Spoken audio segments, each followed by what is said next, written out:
Na galera, tranquilo, na boa. O tema de hoje vai ser o devido processo legal. Expressão essa que não era ouvida com frequência.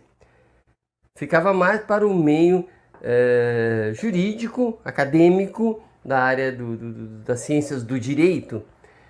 E começa a aparecer na mídia, começa a aparecer essa expressão justamente apontando para a ausência deste direito ao devido processo legal. Ou seja, está se apontando para o indevido processo legal. Né? As pessoas estão encontrando um indevido processo legal e passam a falar do devido processo legal. Então a ausência está chamando a presença deste direito, que na verdade é uma garantia. O devido processo legal, ele é mais do que um direito, ele é uma garantia. Ou seja, que o processo legal tem que ter determinadas características para que ele possa atingir o seu objetivo, que é a justiça, né?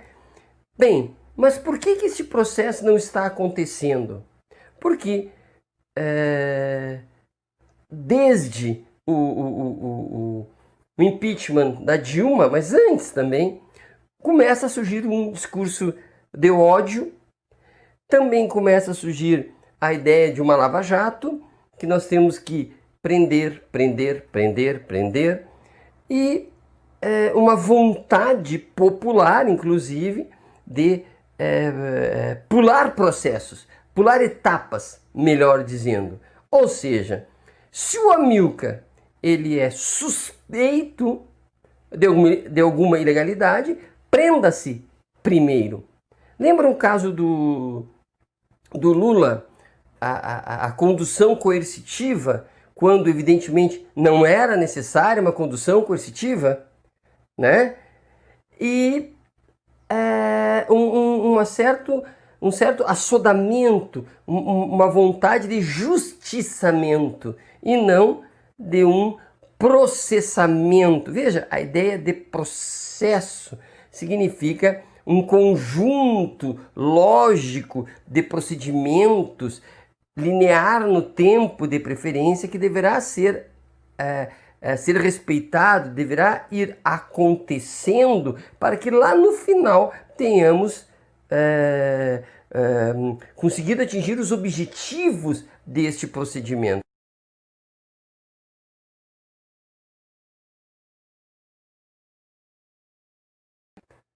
É preciso que as pessoas creiam, tenham confiança de que o Estado é aquele terceiro que consegue observar os litígios ou consegue observar alguém que é acusado de algo com distanciamento, com prudência, né? com habilidade, com sensibilidade. Se nós não tivermos essa confiança no Estado, porque o Estado não tem confiabilidade, não tem sensibilidade, é um brucutu, né? O Estado segue, se ele segue os princípios da extrema direita, nós não teremos confiança, porque basta alguém fazer alguma denúncia sobre alguém, esse alguém deveria, em tese, ser imediatamente retirado da sociedade e gradeado.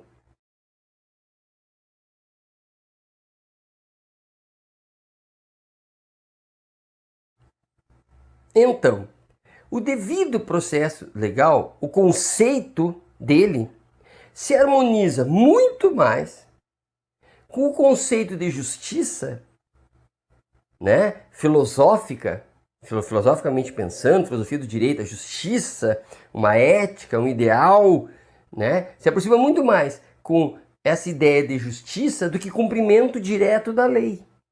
Percebam, a lei, quando ela é aplicada sem um processo antes, sem uma série de cuidados antes, ela produzirá ao final injustiça.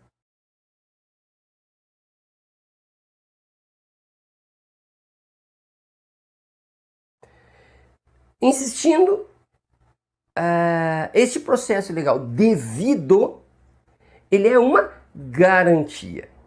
Está lá na Constituição Federal, aqui eu vou falar da Constituição Federal apenas. Está lá como uma garantia.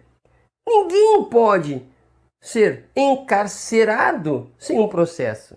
Ninguém pode perder seus bens sem um processo. Ninguém pode ser limitado em seus direitos, em suas liberdades, sem um processo. Então, existe entre o desejo de justiçamento, de vingança, né? E os procedimentos legais, a distância é absurda. É muito grande. Porque não é possível um justiçamento. O que existe são procedimentos para que o Estado possa, coberto de credibilidade, coberto de responsabilidade, de cuidados, que ele possa agir conforme princípios éticos, princípios jurídicos, princípios constitucionais, princípios dos direitos humanos. O que me leva a dizer que o devido processo legal é um princípio. Sabe? Eu fico imaginando assim, se o direito fosse uma biblioteca cheia de livros para se ler, este princípio do devido processo legal seria a lâmpada. Só é possível ler toda essa biblioteca, todo esse cabedal de conhecimento se eu ligar a luz. Se eu puder ter um foco que me permita ler da melhor forma possível. Eu chamo isso de princípio.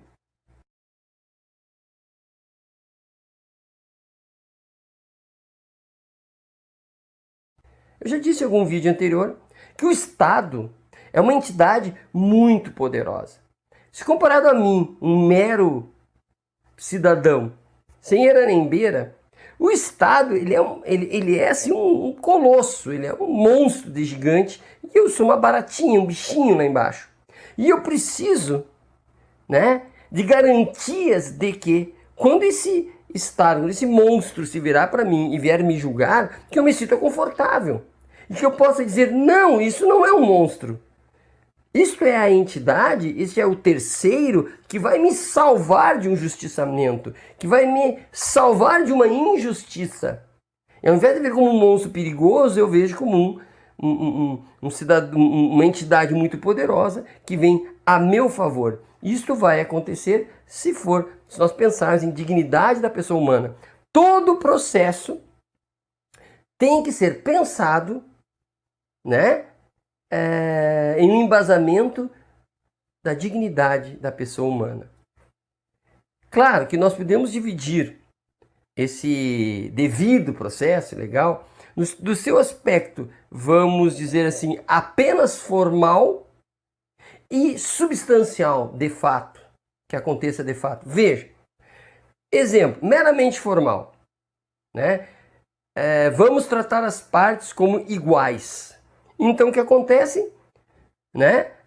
As partes, os litigantes, é tratado como um igual, né? Então o que acontece? Vamos pensar o litigante.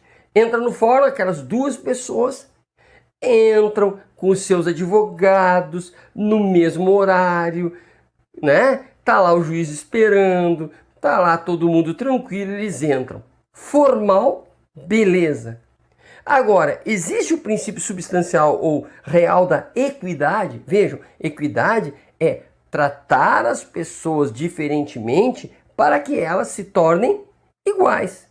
Neste mesmo exemplo, o sujeito A que está litigando com B, o sujeito A, vamos pensar que ele é um iletrado. Ele não tem conhecimento, né, das questões mínimas para se dizer que uma pessoa consegue entender a lei, consegue entender as normas, né? Ele é uma pessoa, um bronco, vamos dizer assim, né? Humilde, muito humilde, não tem internet, não tem celular. É preciso que tanto os advogados quanto o Estado, na figura do juiz, fique preocupado se o sujeito A está compreendendo o procedimento, está sendo respeitado nas suas limitações de conhecimento. Então, o Estado, na figura do juiz, vai perguntar: o senhor está compreendendo? Né? O senhor tem algo a dizer? Então, percebe aquela preocupação em saber se esta pessoa está compreendendo todo o procedimento? É preciso que desde a entrada do fórum seja receptiva tanto a pessoa bem aquinhoada de conhecimento e financeiramente, quanto aquele que não. Vai chegar a pessoa humilde, de chinelo de dedo lá, né? E tem que ser tratado, ou melhor, tem que ser melhor tratado, no sentido de que ela não se sinta menos. É preciso que essa pessoa se sinta reconhecida pelo Estado como um sujeito de direito. Percebe? Então o devido procedimento é muito mais do que meramente colocar as pessoas formalmente em igualdade.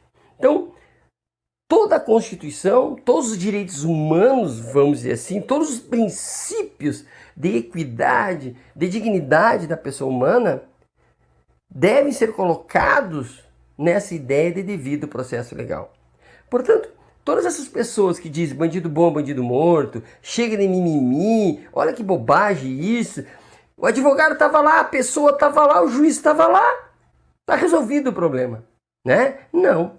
Essas pessoas duras, elas não estão compreendendo que é muito mais do que isso. Se nós observarmos alguns procedimentos dos juízes em relação às pessoas que estão sendo julgadas, nós vemos um Estado extremamente agressivo, extremamente ofensivo, né? Quase que determinando a resposta daquele cidadão que está sendo acusado de algo. Então, devido ao processo legal, é preciso que se compreenda que é muito mais que a materialidade, no sentido daquilo que é visível.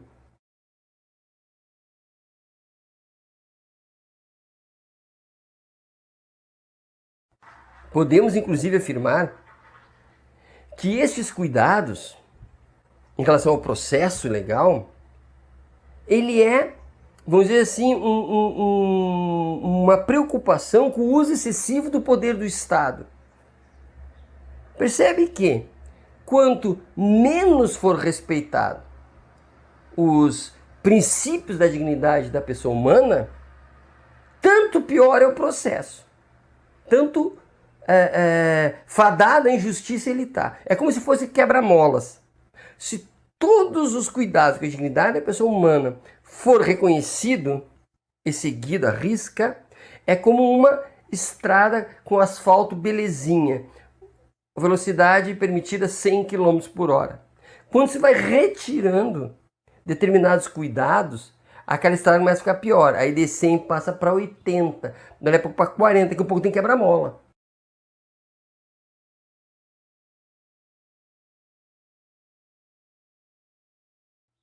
O que é o quebra-mola? Né? É a resistência à força excessiva que o Estado está usando. A brutalidade do Estado, a brutalidade do policial, a brutalidade da instituição, a brutalidade na linguagem.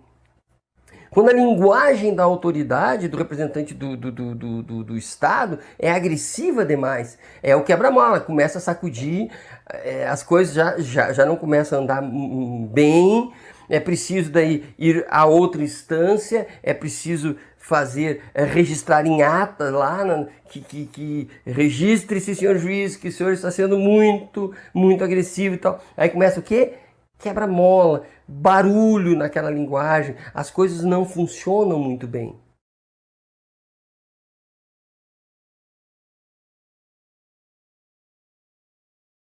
Às vezes são detalhes, às vezes são coisas evidentes que acontecem, que vão fazendo barulho, vão impedindo que o processo seja devido e fica um processo indevido, certo? Um processo indevido.